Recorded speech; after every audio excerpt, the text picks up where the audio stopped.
अपनात्माओं, इन ऋषियों ने ये तो ओम नाम तो ले लिया पूर्ण परमात्मा का जान के, जैसे श्री देवी भागवत में दुर्गा अपने आप कह रही है हिमालय राजा को कि वो परमात्मा उस ब्रह्म की क्या महिमा है। वो महिमा तो कह रही है अक्षर ब्रह्म की, यानी अविनाशी परमात्मा की, और विधि लास्ट में बता रही है ब्रह्म की, और ओम उसका नाम है, और वो ब्रह्म लोक में रहता है। इसकी पूजा करो, तुम्हारा कल्याण हो।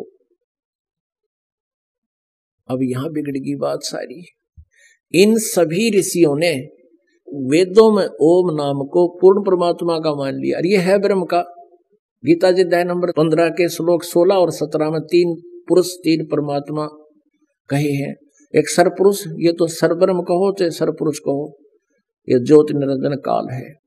और अक्षर पुरुष ये परब्रह्म है जो 7 संख ब्रह्मांड का स्वामी है, और सरपुरुष ये केवल 21 ब्रह्मांड का स्वामी है। 16वें श्लोक में गीता जी 15वें अध्याय में कहा है कि इन दोनों सरपुरुष और अक्षर पुरुष और इनके अंतर्गत जितने प्राणी हैं सभी नाशवान है, इनके स्थूल शरीर, जीवात्मा तो किसी की भी नहीं मरती। फिर तुरंत बाद कहा 17वें श्लोक में 15वें अध्याय के श्रीमद् भगवत गीता में कि उत्तम पुरुष है तो अन्य है।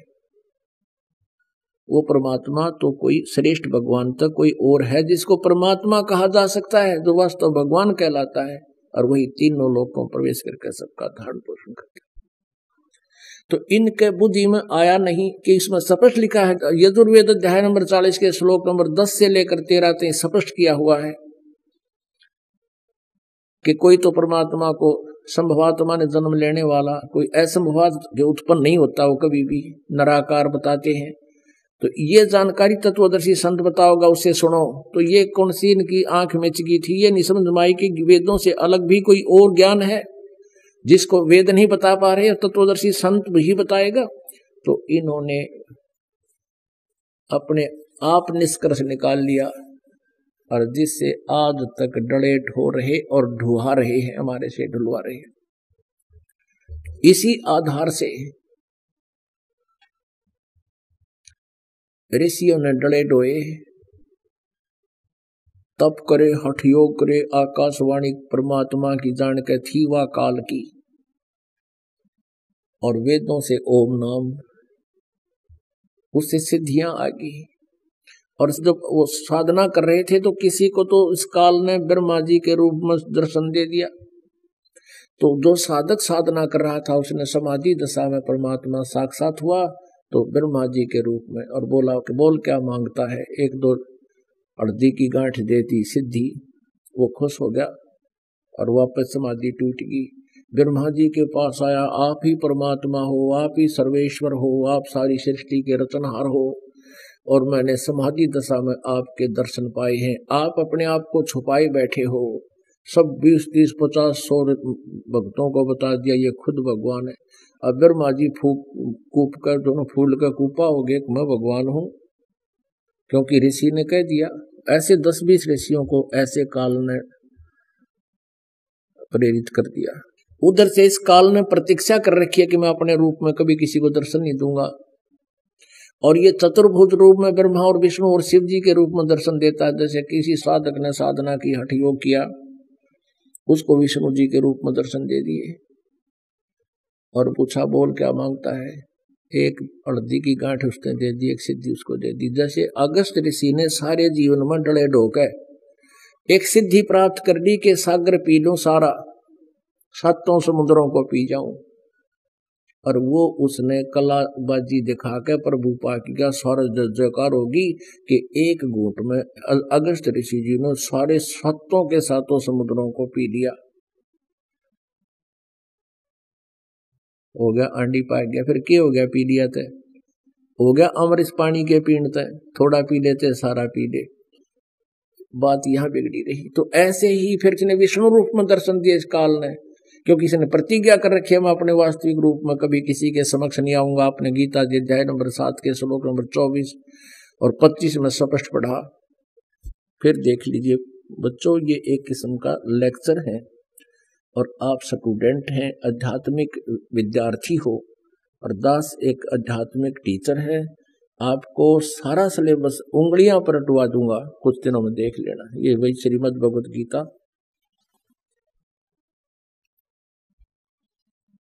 अध्याय नंबर 7 के और श्लोक नंबर 25-26 में ये स्पष्ट कह है कि मैं किसी के सामने को नहीं आऊं। मन ने कसम खा रखी है, मेरा अटल संविधान है, अनुत्तम घटिया सिद्धांत है मेरा।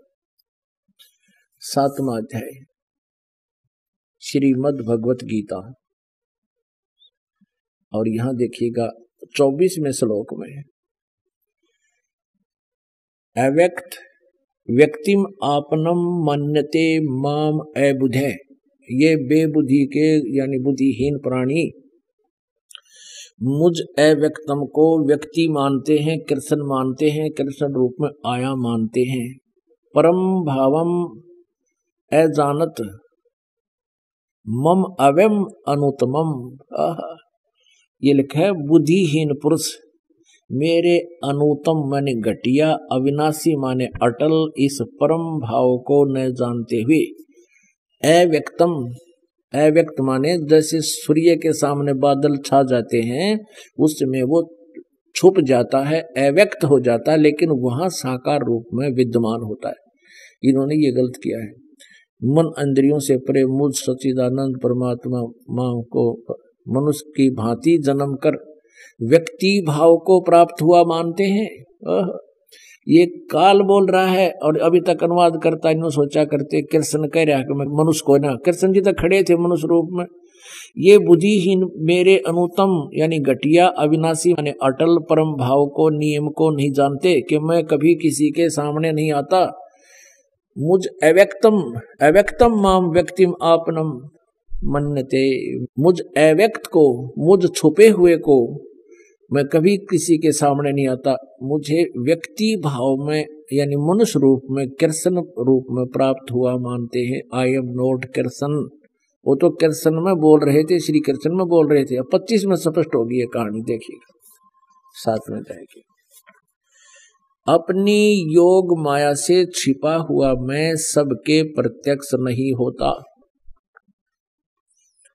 स्पष्ट कर दिया, मैं अपनी योग माया से छिपा हुआ मैं सबके प्रत्यक्ष नहीं होता। यह अज्ञानी जन समुदाय मुझ जन्म रहित अविनाशी परमेश्वर को नहीं जानता। मैं अपनी योग माया से छुपा रहता हूं, मैं सबके सामने नहीं आता। तो आकार में तो है, छुप रहता है। अपनात्मा अब इस अध्यात्म ज्ञान को बड़ा आसानी से समझा जाएगा। तो ये इसके कर्म और जन्म ऐसे अलौकिक हैं कि मैं सबके सामने नहीं आता। और ये अज्ञानी जन समुदाय, ये मूर्ख मेरे अटल घटिया सिद्धांत से परिचित नहीं है कि मैं कभी किसी के सामने प्रत्यक्ष नहीं होता। अपना वास्तविक रूप में मैं छुपा रहता हूँ।